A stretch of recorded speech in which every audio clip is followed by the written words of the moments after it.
मुगलकालीन प्रांतीय शासन व्यवस्था डॉक्टर सोनल चौहान। मुगलों का प्रांतीय शासन केंद्रीय शासन का ही प्रतिरूप था।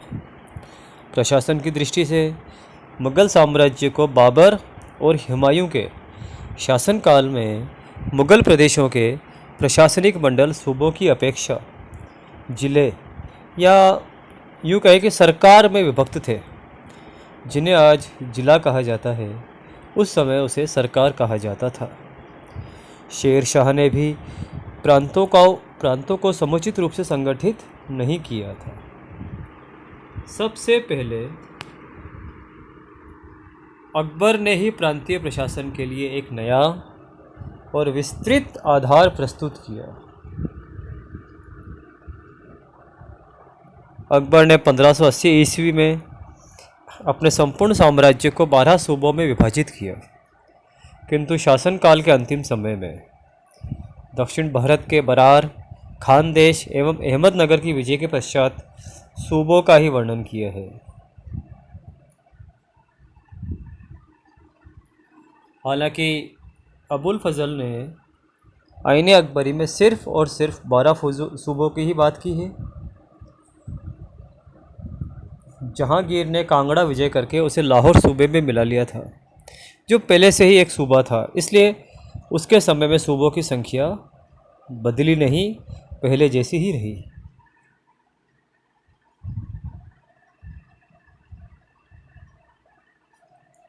शाहजहां ने कश्मीर, ठट्टा और उड़ीसा को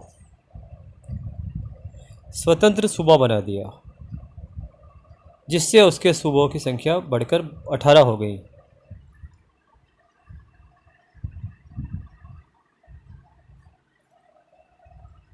सोलह ईस्वी में शाहजहां ने ही अहमदनगर को पूर्णतः जीतकर साम्राज्य में मिला दिया, लेकिन उसे नया सूबा नहीं बनाया। इसके बाद औरंगजेब ने बीजापुर एवं गोलकुंडा को जीता और इन दोनों को अलग अलग सूबा बनाया, जिससे सूबों की संख्या बढ़कर 20 हो गई थी।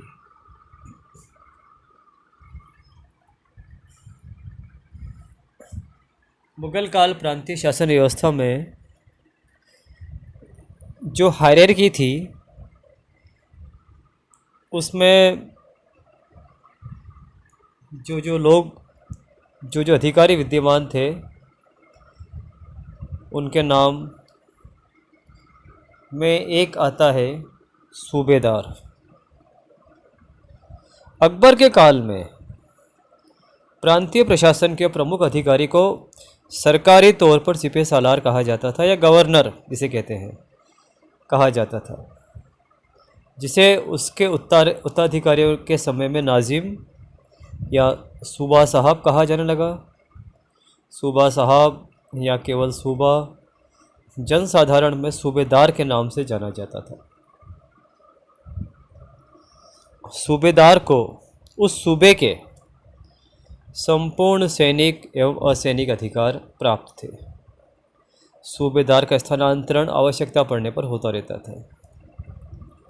आज के समय में जैसे हमारे राज्य के गवर्नर होते थे, उस समय सूबे के सूबेदार होते थे।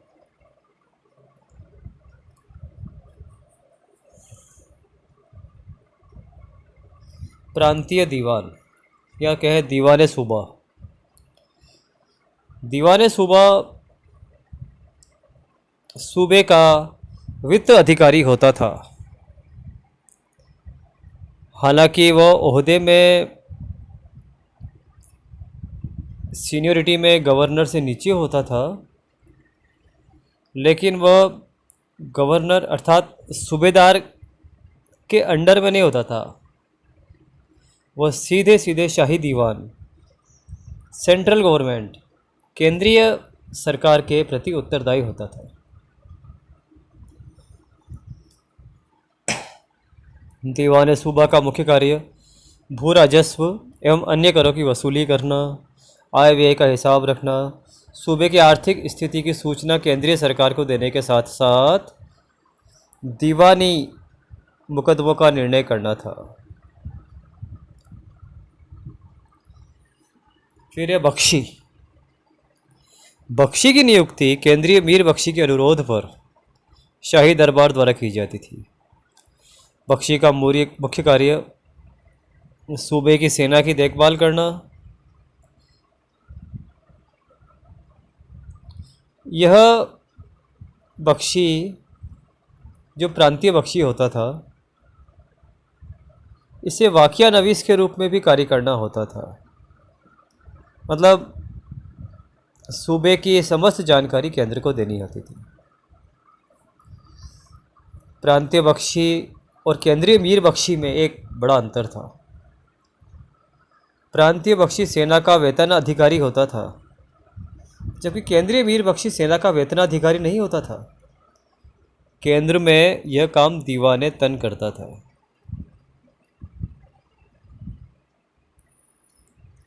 प्रांतीय सद्र। प्रांतीय सद्र एवं या कहें प्रांतीय काजी का पद कभी कभी एक ही व्यक्ति को दे दिया जाता था। अतः सद्र की दृष्टि से वह प्रजा के नैतिक चरित्र एवं इस्लाम धर्म के कानूनों की पालना की व्यवस्था करता था और काजी की दृष्टि से न्याय करता था।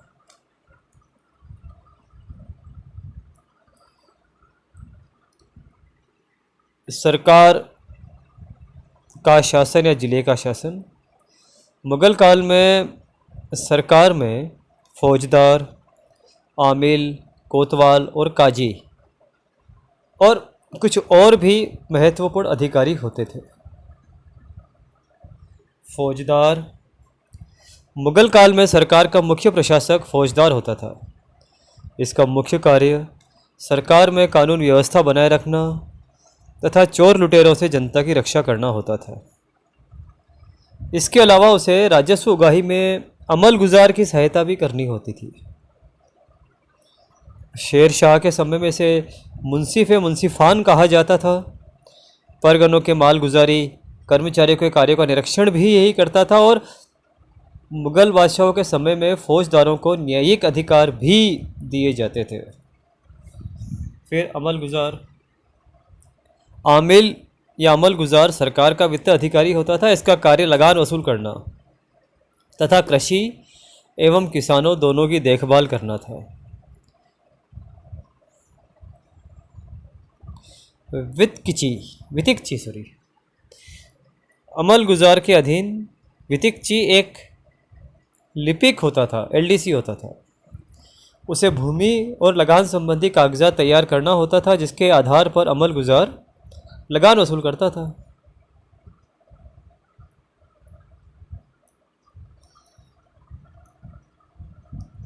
इसके अलावा कोतवाल की नियुक्ति मीर आतिश की सिफारिश पर केंद्र सरकार द्वारा की जाती थी।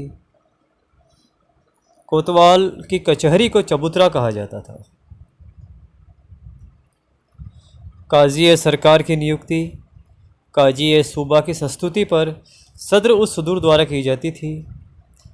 न्यायाधिकारी का कार्य करने के कारण काजी को शरीयत पनाह की उपाधि भी दी जाती थी। औरंगजेब के शासनकाल में काजी जजिया एवं ज़कात करों की वसूली के लिए भी उत्तरदायी थे।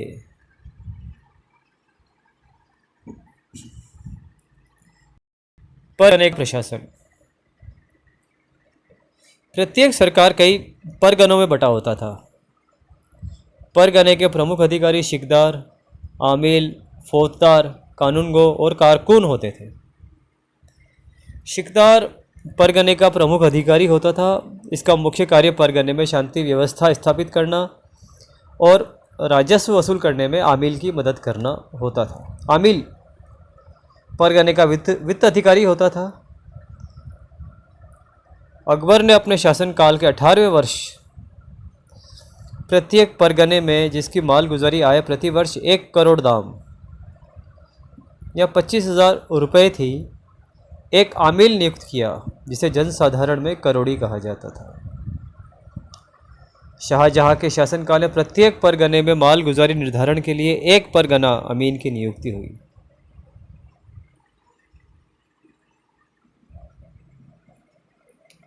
कारकुन परगने के क्लर्क होते थे, लिपिक, जो लिखा पढ़ी का कार्य करते थे। इस प्रकार जिले या सरकार में जो काम वितिकची का होता था, परगने में वही कार्य कारकुन का होता था। अकबर के काल में परगने के अभिलेख केवल फारसी भाषा में ही लिखे जाते थे। ग्राम प्रशासन।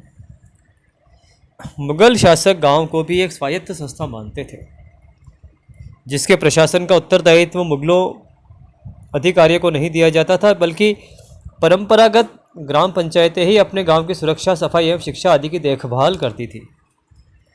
गांव का मुख्य अधिकारी ग्राम प्रधान होता था, इसे खुद मुकद्दम या चौधरी कहा जाता था। उसकी सहायता के लिए एक पटवारी होता था।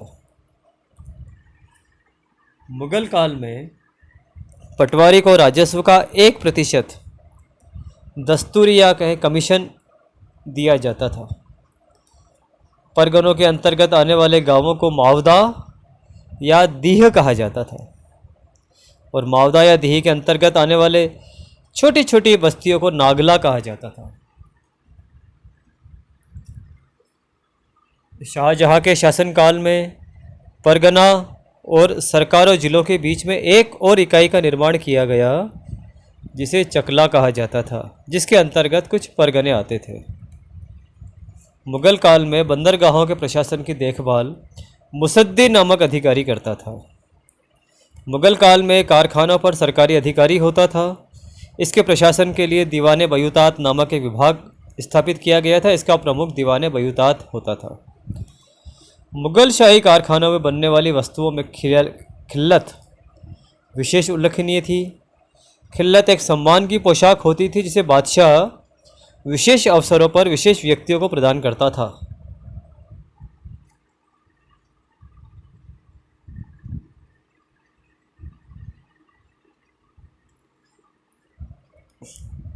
अकबर के काल में केवल 4 मंत्री परिषद ही होती थी: वकील, दीवान या कहें वजीर, मीर बख्शी और सदर उस सदूर। मीर सामा पद अकबर के समय में ही स्थापित हुआ, किंतु यह मंत्री पद नहीं था। बाद में मंत्री पद बन गया और इतना महत्वपूर्ण हो गया कि इसे वजीर पद प्राप्त करने की अंतिम सीमा भी माना जाने लगा। बस, धन्यवाद।